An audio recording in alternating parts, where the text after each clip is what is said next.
देवीलाल संजीवनी अस्पताल नाम से 500 बेड का हॉस्पिटल बनकर हुआ तैयार। चौधरी देवीलाल संजीवनी अस्पताल नाम से 500 बेड के हॉस्पिटल में 58 लाख लीटर ऑक्सीजन रोजाना लगेगी। अस्पताल में बेड न मिलने वाले मरीजों के लिए यह एक बड़ी खुशखबरी है। हिसार और आसपास के कोरोना संक्रमित जिन्हें अस्पताल में बेड नहीं मिल पा रहे, उनके लिए एक बड़ी खुशखबरी है। हिसार के ओपी जिंदल मॉडर्न स्कूल में बन रहा 500 बेड का अस्थायी अस्पताल अब लगभग तैयार है और 16 मई को इसका उद्घाटन कर दिया जाएगा। इस अस्पताल में हर बेड पर ऑक्सीजन की सुविधा होगी, जिससे मरीजों को अस्पतालों में बेड के लिए चक्कर नहीं काटने पड़ेंगे। इस अस्पताल का पूरा प्रबंधन जिला प्रशासन के हाथों में होगा, क्योंकि इसे हरियाणा सरकार की तरफ से तैयार किया गया है और इस अस्पताल को चौधरी देवीलाल संजीवनी अस्पताल नाम दिया गया है। इस अस्पताल के संबंध में जिंदल स्टेनलेस हिसार के वाइस प्रेसिडेंट विजय बिंदलिश ने जानकारी देते हुए बताया कि ये अस्पताल पहुंचे जिंदल स्टील फैक्ट्री से 3 किलोमीटर दूर बनाने का प्रस्ताव था, लेकिन हिसार में मुख्यमंत्री के दौरे के वक्त जिंदल स्टेनलेस हिसार के एमडी अब्दुल जिंदल ने ओपी जिंदल मॉडर्न स्कूल में अस्पताल बनाने का प्रस्ताव दिया, क्योंकि ये स्कूल फैक्ट्री से 1 किलोमीटर दूर है और अस्पताल तक ऑक्सीजन लाइन बिछाने में कोई परेशानी नहीं थी। जिंदल फैक्ट्री में रोजाना 220 टन ऑक्सीजन का उत्पादन होता है, जिसका अधिकतर हिस्सा गैस ऑक्सीजन का है। यहीं से ऑक्सीजन 500 बेड के अस्पताल में सप्लाई की जाएगी। जिंदल स्टेनलेस ने स्कूल की जमीन के अलावा अस्पताल तक की ऑक्सीजन लाइन तैयार करके दी है और यहां दी जाने वाली ऑक्सीजन भी पूरी तरह से निःशुल्क रहेगी। इसके अलावा जिंदल फैक्ट्री से रोजाना जरूरतमंदों को बड़ी संख्या में लिक्विड ऑक्सीजन के टैंक भी भरकर दिए जा रहे हैं। उन्होंने बताया कि यह अस्पताल तीसरी लहर आने पर भी काम करेगा। इसे इसी हिसाब से तैयार किया गया है। स्कूल में विद्यार्थियों की पढ़ाई प्रभावित होने के सवाल पर भी उन्होंने अपना पक्ष रखा है। ये सर क्या होता है कि जो अपना एटमॉस्फेयर से इसको एयर को सक किया जाता है जी, और ये कंप्रेसर होता है कि उसको कंप्रेस करके और फिर उसको जो है एक्सपेंडर के थ्रू उसका टेम्परेचर डाउन किया जाता है। फिर हमारा कॉलम होता है, कॉलम के अंदर भी ये जो डिस्टिलेशन कॉलम होता है और इसका टेम्परेचर डाउन करके जैसे ही टेम्परेचर जो है अपना 182.9 डिग्री माइनस में टेम्परेचर आता है तो उसको लिक्विड फॉर्म में आ जाती है। फिर हम क्या करते हैं, उसमें जो अपने लिक्विड ऑक्सीजन के पंप्स होते हैं वो लिक्विड ऑक्सीजन को सक करके और डिस्चार्ज करते हैं। तो उसके बाद हमारे वेपराइजर लगे होते हैं। वेपराइजर क्या करता है, मतलब लिक्विड को और गैस में कन्वर्ट करते हैं। तो इस तरीके से हम जो है आगे अपनी स्टील मेल्टिंग शॉप को जो है सप्लाई करते हैं सर गैस फॉर्म में। जब यहाँ से प्लांट से जो सिलेंडर में भरा जाता है तो उस तरीके वो क्या तरीका है? वो अपना मतलब यहाँ से जो अपना लिक्विड से और वो वेपराइजर के थ्रू कन्वर्ट करते हैं सर गैस में, और तब सिलेंडर में भरते हैं सर, गैस फॉर्म में भरते हैं। सीधा गैस से गैस सिलेंडर में नहीं भरा जाता? गैस से गैस में भरते हैं सर। जो लिक्विड को तो हम वो वहाँ एक तो हॉस्पिटल्स को सप्लाई करते हैं सर। हाँ जी। सिलेंडर में तो लिक्विड फॉर्म में चाहिए ना गैस? नहीं, ये सिलेंडर दूसरे हैं सर। जो ट्रांसपोर्टेशन टैंक होते हैं जो यूज होते हैं वो तो गैस होती है सर। उसमें लिक्विड होती है, गैस होती है? गैस होती है सर। लेकिन तो कहते हैं लिक्विड फॉर्म में होती है। तो लिक्विड जो ट्रांसपोर्टेशन टैंक होते हैं ना सर, इसके थ्रू हम हॉस्पिटल से सप्लाई करते हैं जी।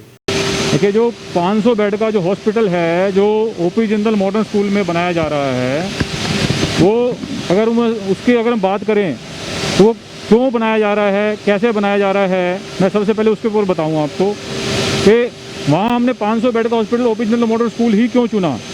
उसकी एक वजह थी क्योंकि हमारा जो स्कूल है वो बिल्कुल फैक्ट्री के साथ है।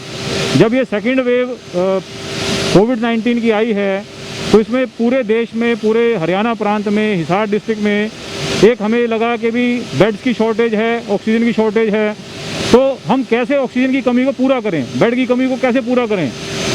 अब ये देखा गया कि भी ऑक्सीजन की कमी जो है, लिक्विड ऑक्सीजन जो है, जो अभी तक हॉस्पिटल जितने भी हैं वो लिक्विड ऑक्सीजन पे चलते हैं जितने भी हैं, उस लिक्विड ऑक्सीजन की कमी को कैसे पूरा किया जाए। तो हमें ये देखा गया हमारे पास एक अल्टरनेट रिसोर्स जो है वो गैस ऑक्सीजन का है।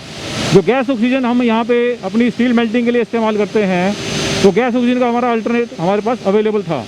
तो जब माननीय मुख्यमंत्री जी ने पूछा कि भाई हम इस गैस ऑक्सीजन को कैसे इस्तेमाल कर सकते हैं, तो जो हमारे चेयरमैन सर हैं श्री रतन जी जिंदल, एमडी सर हैं श्री अभिदय जी जिंदल, तो उन्होंने कहा कि भाई क्यों नहीं आप हमारे स्कूल में हॉस्पिटल बनाते हैं, और वो हमारा जो स्कूल है वो बिल्कुल ही हमारे प्लांट के साथ है।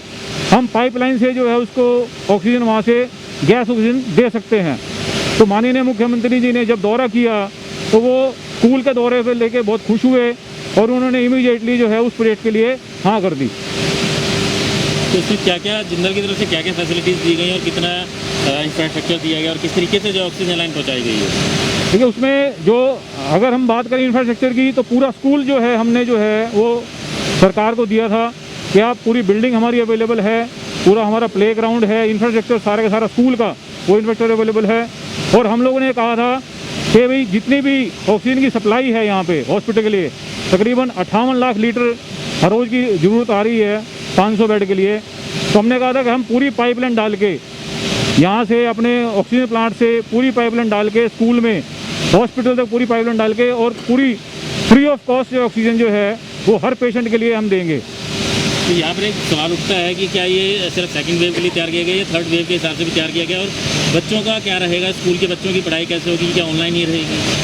देखिए स्कूल के बच्चों की पढ़ाई की जहाँ तक बात है कि हमारा ऑनलाइन अभी इंफ्रास्ट्रक्चर पूरी तरह से तैयार है और जैसे भी जरूरत पड़ेगी, भगवान न चाहेगी हम ये कहें कि भी ये पूरा साल चलेगा, अगर ये 3-4 महीने में ख़त्म हो जाता है तो सरकार जो है वो ये इस स्कूल को जो है रिलीज़ कर देगी और हम उसको स्कूल को पूरी तरह सैनिटाइज करके और जो जितने भी सुरक्षा के नियम हैं उनका पालन करते हुए स्कूल को चलाएंगे। तो यहाँ से जिंदल फैक्ट्री से ऑक्सीजन पहुँचाने के लिए ज़रूरत के हिसाब से ऑक्सीजन देने के लिए हम जितनी अभी प्रोवाइड भी करा रहे हैं, तो क्या कैपेसिटी बढ़ाई गई है कोई?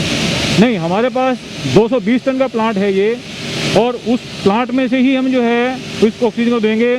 भले ही हमने कहा कि हमारे जो MD हैं CWD जिंदल बोले ठीक है तुम्हारा अगर प्रोडक्शन पे कोई छोटा मोटा नुकसान भी आएगा वो हम सहेंगे, लेकिन आज समाज की ज़रूरत जो है ऑक्सीजन है और उस ऑक्सीजन की पूर्ति जो हमें किसी भी हालत में करनी है, आज हमें ये नहीं देखना है कि कितनी प्रोडक्शन कम हो रही है, कितना प्रॉफिट कम हो रहा है। सबसे पहले हमारी ज़रूरत है कि हम जो हमारे समाज है, हमारा जो उसके लिए जो दायित्व है हम उसको पहले आगे निभाएं। 500 बेडेड अस्पताल की तैयारियां कितनी पूरी हो चुकी है और कब उसका उद्घाटन हो जाएगा? तो 500 बेडेड की अस्पताल की तैयारियां जो हैं अगर मैं बात करूं तो ऑक्सीजन हमारी तरफ से पूरी तरह तैयार है, हमने अपनी लाइन की टेस्टिंग पूरी कर ली है और अब बेड्स भी जो आपने अगर आप देखेंगे तो सारे के सारे हॉस्पिटल का स्ट्रक्चर तैयार है और नाइट्रोजन गैस से जो है अंदर जहाँ पेशेंट के बेड के लेवल पे टेस्टिंग चल रही है, लीकेज की टेस्टिंग, और मुझे उम्मीद है कि कल हम ऑक्सीजन की उस पर टेस्टिंग करेंगे और 16 तारीख शाम तक मुझे उम्मीद है कि शायद ये कंप्लीशन के उस पर आ जाएगा। ऐसे ही लेटेस्ट खबरें पाने के लिए बेल आइकन को क्लिक कर हमारे चैनल को लाइक, शेयर एंड सब्सक्राइब करें। धन्यवाद।